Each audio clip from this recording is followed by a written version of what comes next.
No mundo do futebol de elite, uma única lesão pode simplesmente virar o jogo. Pode decidir o destino de um time, o resultado de um campeonato inteiro e, claro, estamos falando de milhões em jogo. No esporte de margens tão pequenas, a saúde de um jogador é, sem dúvida, o ativo mais valioso de todos. E para a gente ter uma ideia do que isso significa em dinheiro, pensa nesse número: 500 mil euros. Essa é a estimativa do custo mensal de ter só um jogador machucado num clube de ponta. É um valor que mostra o peso financeiro gigantesco que uma lesão carrega. A lógica parece bem óbvia, né?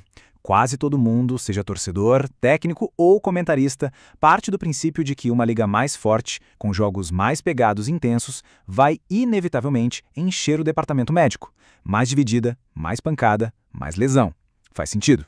Mas a pergunta que fica é: será que essa ideia, que parece tão lógica, se confirma quando a gente olha para os dados de verdade? A resposta, olha, pode ser bem surpreendente. E para chegar no fundo dessa questão, a gente vai mergulhar num estudo alemão que é, assim, único. Ele nos dá a oportunidade perfeita de colocar essa crença popular à prova, cara a cara com os fatos. Beleza, vamos entender por que esse estudo é tão especial. Basicamente, os pesquisadores acompanharam um único clube alemão por 8 temporadas seguidas. E o detalhe de ouro é que, nesse tempo, o time jogou 4 anos na primeira divisão e 4 na segunda. E sempre com a mesmíssima equipe médica. Isso cria um tipo de laboratório perfeito, sabe? Controla um monte de variáveis e permite uma comparação super direta e confiável entre as duas ligas. Mas antes de pular para os resultados, a gente precisa ter dois conceitos bem claros. O primeiro é incidência, que é basicamente a frequência, ou seja, quantas vezes os jogadores se machucam. O segundo é gravidade, que é o tempo que eles ficam fora de combate. Entender a diferença entre esses dois é o segredo para sacar a reviravolta que vem por aí. E é exatamente aqui que a história dá uma virada daquelas. Os dados começam a mostrar uma coisa que vai totalmente contra o que a gente sempre pensou. E aqui vem a primeira bomba. Contrariando toda a lógica, a frequência das lesões é praticamente a mesma nas duas divisões. Os jogadores não se machucam mais vezes na primeira divisão do que na segunda. Estatisticamente falando, não tem diferença nenhuma. Então, peraí, isso deixa a gente com um baita quebra-cabeça, né? Se o número de lesões é o mesmo, por que todo mundo tem essa impressão de que a primeira divisão cobra um preço físico muito maior? A resposta não está na frequência, está em outro lugar. E aqui está a peça que faltava no quebra-cabeça. Esse gráfico mostra o tempo de recuperação para lesões que acontecem em treinos. Olha só, na segunda divisão, a média de afastamento é de 49 dias. Já na primeira, esse número pula para 70. A diferença é brutal. Para colocar isso em números ainda mais claros, estamos falando de um aumento de 43% no tempo de recuperação na elite do futebol.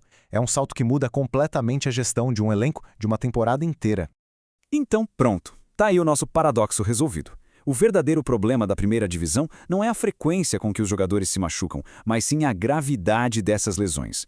As contusões, quando acontecem, tiram os atletas de campo por muito, muito mais tempo. Certo, a gente já entendeu o que acontece. Mas a grande pergunta agora é: por quê? O que exatamente tem na primeira divisão que faz as lesões serem tão mais severas?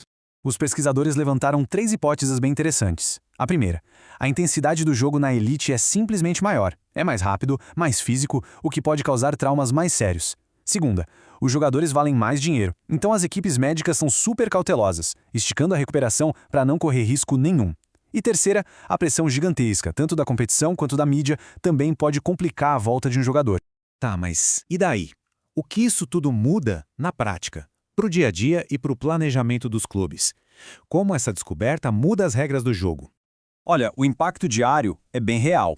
Em média, um time da primeira divisão tem quase 3 jogadores fora de combate todos os dias por causa de lesão. Já na segunda divisão, esse número é de 2,2. Parece pouco, mas ao longo de uma temporada essa diferença se acumula e afeta treinos, escalações e jogos decisivos. A implicação estratégica, então, é claríssima. Os clubes da elite não precisam se preparar para ter mais jogadores machucados, mas sim para ter jogadores machucados por mais tempo. Ou seja, ter um elenco grande e com peças de reposição de qualidade não é um luxo, é uma necessidade básica para sobreviver e competir no mais alto nível. E tudo isso nos leva a uma reflexão final. Nesse mundo de altíssimo risco do futebol de elite, onde cada detalhe conta, será que a verdadeira vantagem competitiva não está no ataque mais poderoso ou na defesa mais sólida, mas sim na capacidade de manter o time em campo saudável? Talvez, no fim das contas, o time mais saudável seja sempre o time com a maior chance de ser campeão.